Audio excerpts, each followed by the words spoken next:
Hi folks, Brian McCormick here along with Casey McCormick for WGSU Sports, presenting a season preview for the Ice Knights 2013-14 season. And from talking to the players over the last few weeks as they prepare for this season, a lot to be excited about. Yeah, the team's really excited. You look at how they finished last year, a tough loss in Plattsburgh, but a lot of new players. Obviously, they lost a lot of talent, but a lot of new talent and a couple of transfers from Sacred Heart that they're really excited about, and a boatload of freshmen that really showing some promise. And we initially talk about some of the personnel who were lost from last season. Coming to mind immediately, up front, you talk about Geneseo, Corbin Rosmarin.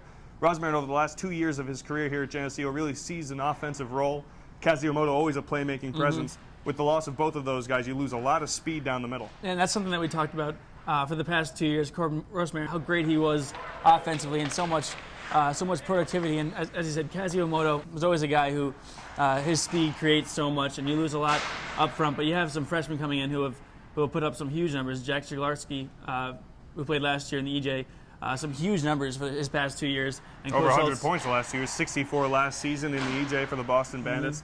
And another big name that we're going to look into is Ryan Stanimir, who's transferring in from Sacred Heart. Not tremendous offensive numbers while at Sacred Heart in the role that he played, but big numbers in the BCHL in his last year of junior.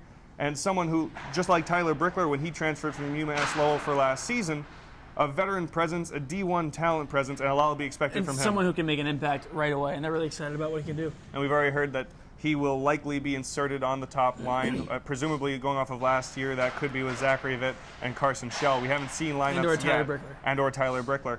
So a lot of speed up front to replace what's lost with Iwamoto and Corbin Rosmarin. And we spoke with another freshman incoming, Connor Anton, and we'll see what his role is on this team. A smaller forward, a smaller size guy, but a guy who had D1 looks in the past, and a guy with a tremendous amount of speed and playmaking ability. We spoke to him about the experience of coming into Geneseo and the role he thinks he'll play. Coming from junior hockey, it's been like a struggle at first, adjusting to doing all the schoolwork, and some of us have to do library hours and stuff like that, so that's been a battle, but I'm having a lot of fun here, and I love all the guys on the team, and practice have been going really well, and I think we're going to have a really good team this year, so I'm excited to see how that pans out. For me, my goal right now is to just play, just be in the lineup every night, and whatever it is to do that, I'm just going to do it, you know what I mean? Whatever he tells me to do, I'm going to do, so hopefully just keep doing what I'm doing and play defensively and find a way into the lineup every night.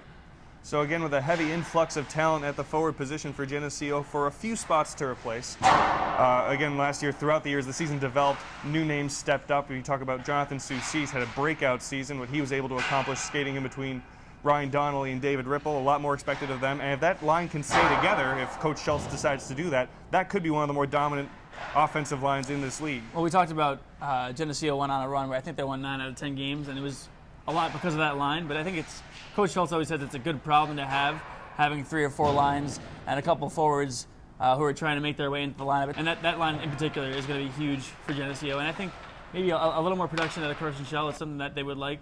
He's always a physical presence, always a guy who's so strong in the room. Maybe a little more production offensively out of him is something that Coach Schultz is looking for this year. And handling the captaincy in his junior season, something he did very well, something talking to the players that they were thrilled with the job he did in that capacity, and now in the second year, having adjusted to that, bring other elements to his game, because as we said, penalty killing wise, defensive checking wise, he was as phenomenal as he always is. He really is the heart of the team, special teams and 5-on-5. Now as you look up front, there's going to be a lot of bodies competing for a few spots that are open from last year, so a lot of talented players in the stands every night, some tough decisions for Coach Schultz to make. Coach Schultz coming off his second Coach of the Year award in 3 seasons. So he's going to have some tough decisions to make. On defense, maybe not as many tough decisions because he's going to have a lot of empty spots with Blake O'Connor, Colin DeJersey, and the defensive presence that Brandon Angadi became as the season went along.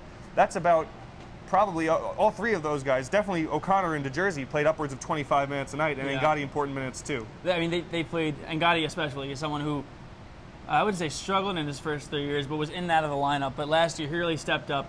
And also in those 3 guys, you have a lot of size. And you're looking at the decor right now. You have Nate Brown, a smaller guy, Jack Caradonna, not a big guy, Matt Solomon, a guy who's coming in from Sacred Heart, a big presence, and he could fill the spot of a Brandon Angadi this year. And a guy who in his last couple of seasons of junior was, again, a point-a-game player from the blue line who has a heavy shot that Geneseo could use on the power play, depending on how Coach Schultz chooses to use him, because right now the point presence of Caradonna and Zach Vitt from the point on the power play, a power play that clicked at about 25% last season. So there are options, but secondary options also important. Another name that won't be here this year is Alex Lubchuk, who was a breakout offensive freshman for Geneseo last season. He's no longer with the program, no longer at the school. So there's going to be a lot of searching for answers. Luckily for Coach Schultz, he brought in a lot of people this offseason. And we were lucky enough to talk to Nate Brown and Jack Caradonna, two now veteran defensemen, and they were really excited about the defensemen that they have coming in, poised. I think they used the word professional. A group of guys that they can really rely on at the blue line. And we did ask the two of them. For Caradonna, Jr. has a little bit of veteran presence. For Nate Brown coming into his second season, what does it mean to have a leadership role like that amongst essentially an entire roster of new recruits defensively? Here's what they had to say. We had the same idea when we first came in, but then we see these new defensemen come in. We had a D1 drop down who's amazing from Holy Cross. I forget his name, he's really handsome. And then we've got some guys that are coming in that are just, they look like they're poised professional. They look like they're ready to go. So I thought we'd have to do some tutoring, mentoring, but it seems like they already figured it out. So I think it's just come to the game, show consistency, and we'll be okay. A lot to expect from new defensemen. One of the new defensemen that they'll be looking for big things out of will be Derek Stahl. Derek Stahl last year in the Eastern Junior Hockey League Defensive Player of the Year. Not a big points guy throughout his junior career, but the shutdown guy that they need, particularly with Brandon Angotti now out of the picture. They need someone to step in and play those shutdown minutes, especially in Plattsburgh on the road, in Oswego on the road, and they think Derek Stahl is the guy who can do it. He's not a big guy. He's a strong guy. He's not very tall, but you speak to some of the players. He's a great skater and just has a real good mind for the game.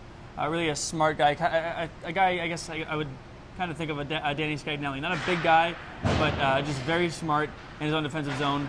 And I think they're expecting big things from him this year. Other names that we talked about, Solomon, there's Matt Lee, Cam Hampson. Cam Hampson questionable for opening night with an upper body injury. He's day-to-day. But a lot of bodies that are infused, but there's going to be a lot of youth in this defensive core for Geneseo, and that's going to call a lot from Brian Howdy. Brian Howdy, who will essentially take the first string workload in net for Geneseo. Coach Schultz in the past likes to have a fairly close to 50-50, 55-45 split with his workload in net. But Brian Howdy last year, especially with the knee injury to Adrian Rubnik, Howdy proved that he can carry a team for a month at a time, and he's probably going to be expected to do that at least in the early going. Yeah, he stepped in huge last year. I want to say it was probably about a 70-30 last year, Rubnik and Howdy, until Rubnik's knee injury, and Howdy stepped in, and I think he had 2 shutouts in 2 weekends. He stepped up and played some unbelievable goaltending, and I think Coach Schultz is really excited about what he can do in net, and like you said, he too is stepping into a veteran leadership position, and with the young D on the blue line, he's gonna have to step up big. For Geneseo with Brian Howdy, 3 shutouts last season, one of them in the playoffs after the organization hadn't had a shutout at all since 2006. So Brian Howdy showed that he can play big in the big moments. Talking to Coach Schultz last year, you're going to want more consistency out of Brian Howdy, which he's more than capable of doing. That'll be the number one challenge for him. But we did talk to him about a couple of things. First of all, we talked to him about dealing with the new defense core and what that's going to mean for him, what it's going to mean for chemistry, and this is what he had to say on that. You know, those guys are great. Brought in a lot of good guys. You know, obviously returners are getting the job done. The new guys coming in too are doing a great job, and they'll fit in just fine. I mean, I don't know what they expect, but I mean, I like hitting. I'm a big body, so I might as well use it some way. And I mean, I'm not afraid to get gritty and hit people, so I'm here for that. I mean, might as well use my body as I can, right? Brian Howdy going to have a lot expected of him, but at the same time, he won't be in there every day. No starter is in this conference, and that means Nick Horgan, who we haven't seen a tremendous amount of through his first season, he's going to have to step up. He's going to have to be a factor on this team. Well, as we talked about, Coach Schultz likes to have a tandem. We said 60-40. I think it might be a little heavier on Howdy this year, but Nick Horgan is definitely going to have to step up and play some minutes. He played, I think, 3 games last year. Some of it was some cleanup duty and tough games, but he held his own, and I think he's been working hard in practice. He worked hard all summer, I heard. So I think he's going to have to step up a bit, just as that tandem we talked about, something that Coach Schultz likes. A lot expected from Brian Howdy. We talked about a lot expected from Carson Schell. The other players on this roster who are going to need to have their best seasons, there are all conference talents on this team. And we talk about Zach Vitt. Zach Vitt, who had another high-scoring season last year. The point totals were there. The goal scoring, not so much through the first half of the season, which a product of the style of the game that Geneseo had to play in the early going, or is it a style of the trajectory of his career through college? They would like to see.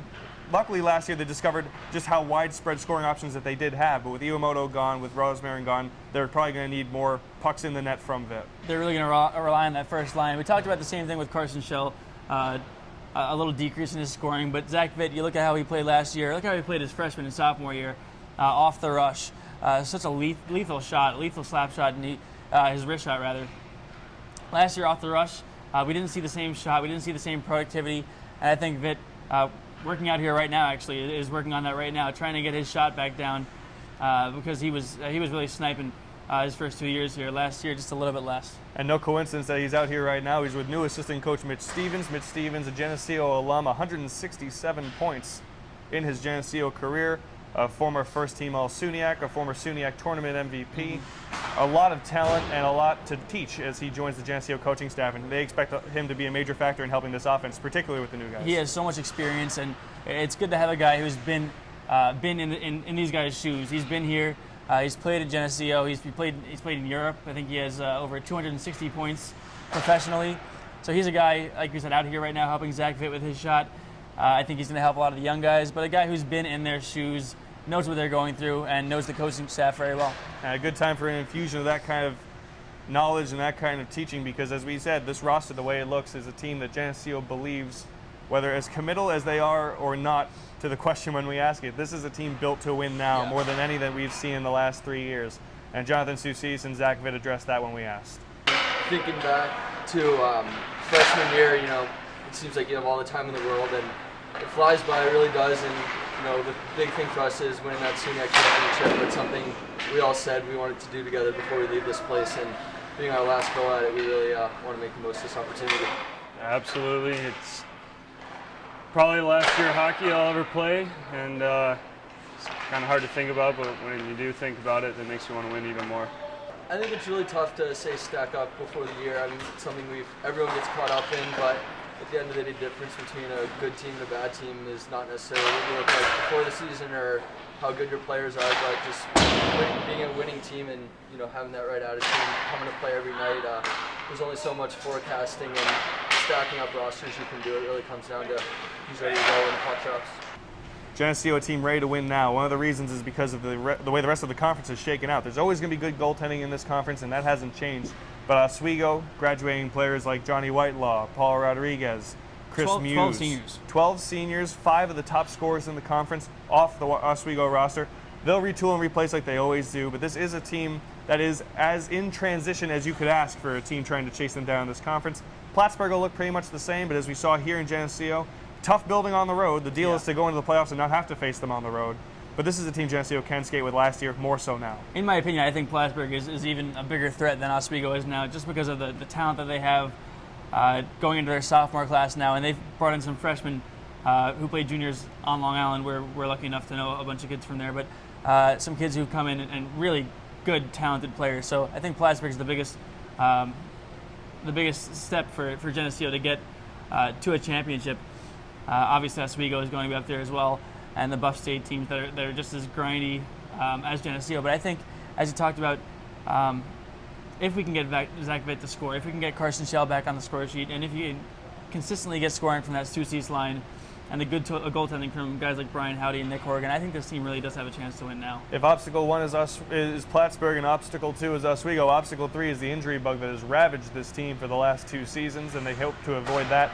Last year, losing Adrian Rubnik to extended periods of time, Tyler Brickler to an upper body injury for extended periods of time, something that Geneseo really can't afford. However, last year it did allow them to discover some of the talent they did have within their own roster.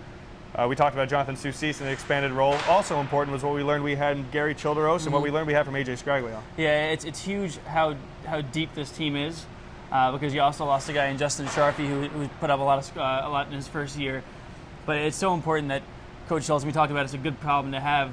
Having deep scoring, but it's important that if the injury bug does catch, you have those guys in the stands who can fill in, step right in, and have good chemistry and score. It's a deep lineup. There's a lot of competition to get into it, and this is a team right now that's going to get a lot of attention early on. It's already getting a lot of attention. December 15th, Frontier Field. Geneseo will participate in an outdoor game, and the players are already excited about that. I'm just hoping we get some sort of merchandise out of it, scarves, hats, T-shirts. I would hope so. We can lean on that. For right now, Geneseo's focus moves to Friday night against Morrisville, 7 p.m. start, the home opener here at Ira Wilson Arena. Last year, Geneseo having A lot of success against Morrisville, 2-0 on the season, and surprisingly, one of the guys who was a Morrisville killer last year for Geneseo was Devin Rice, 3 goals in 2 games. A guy we haven't really talked about that much, but he's another guy that really fits Coach Schultz's strategy of just he's a mucky player. He'll get into the corners, he makes things happen. He's in front of the net.